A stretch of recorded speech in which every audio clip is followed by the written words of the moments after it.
ঈদের তৃতীয় দিনও রাজধানী ঢাকা অনেকটাই ফাঁকা। এই সুযোগে স্বস্তিতে চলাচল করছেন নগরবাসী, কেউ কেউ বের হচ্ছেন ঘুরতে। তবে ফাঁকা সড়কেই বাড়ছে বেপরোয়া গাড়ি চালানোর প্রবণতা, তাই আইনশৃঙ্খলা বাহিনী রয়েছে তৎপর অবস্থানে। দর্শক, এই মুহূর্তে রাজধানীর কারওয়ান বাজারের সিগন্যালের সবশেষ অবস্থা জানাতে সেখানে আছেন সহকর্মী কুমার বিশ্বজিৎ রায়। আমরা এখন সরাসরি যুক্ত হচ্ছি তার সঙ্গে।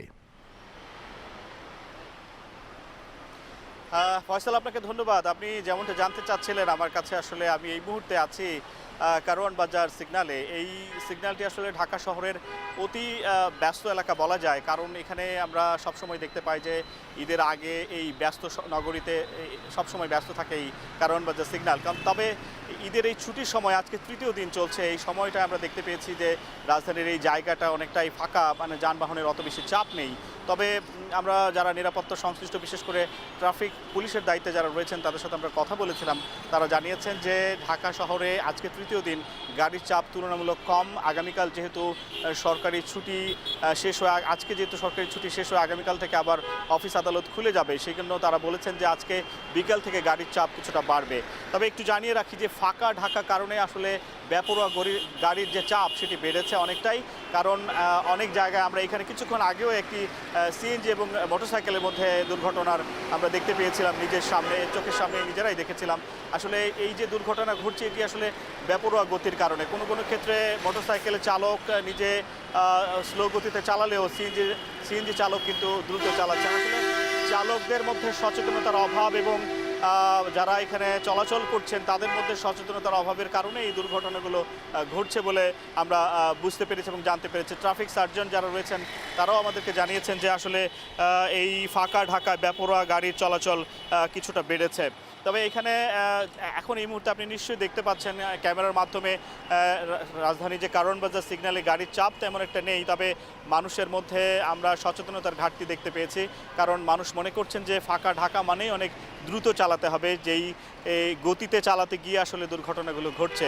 একটু জানিয়ে রাখি যে আমরা এই ঈদের এই সময়টায় মানুষ কিন্তু বিনোদন কেন্দ্রগুলোতে যেমন যাচ্ছেন, একই সাথে আত্মীয় স্বজনের বাসা এবং মানুষ কিন্তু বিভিন্ন জায়গায় ঘুরে বেড়ানোর চেষ্টা করছেন এই ঈদের এই সময়টায়। কারণ ফাঁকা ঢাকা আসলে চিরচেনা ফাঁকা ঢাকা কিন্তু সবসময় দেখা যায় না, কারণ চিরচেনা যে রূপ ঢাকার আমরা দেখতে পাই, সেটা ব্যস্ততম নগরী, সেটা আমরা কিন্তু সবসময় দেখতে পাই না। যে কারণে সাধারণ মানুষ কিন্তু এবং যারা ঈদে ঢাকায় রয়ে গেছেন তারা কিন্তু বিভিন্ন বিনোদন কেন্দ্র থেকে শুরু করে নানা জায়গায় ঘুরে বেড়াচ্ছেন। আমি এই মুহূর্তে আপনাদের সাথে একজন ট্রাফিক সার্জন রয়েছেন আমার সাথে, তিনি হচ্ছেন আজমির হোসেন।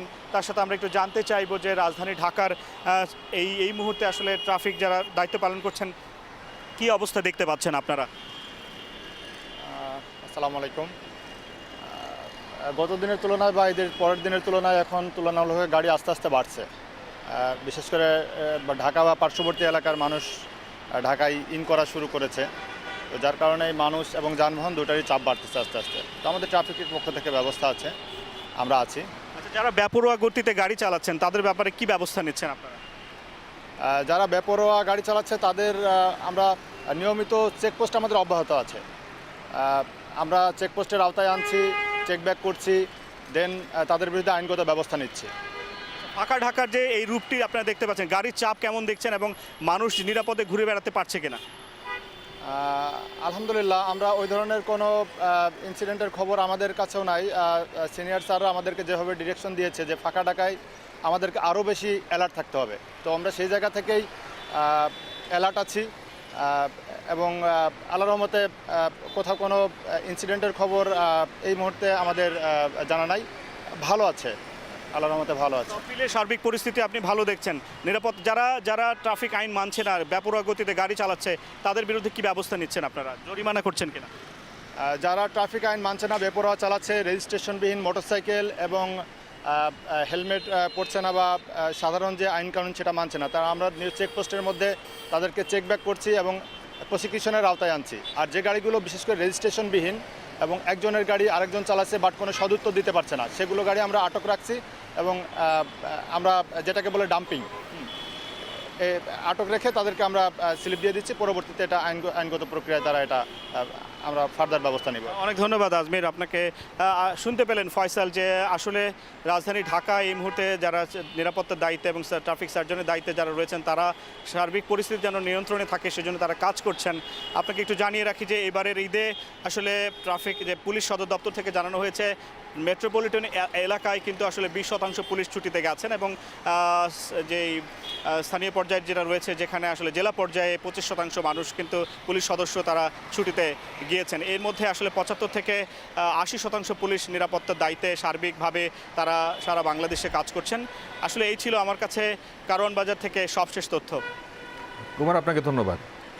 রাজধানীর কারওয়ান বাজার সিগন্যালের সামনে থেকে যুক্ত হয়েছিলেন আমাদের সহকর্মী কুমার বিশ্বজিৎ রায়।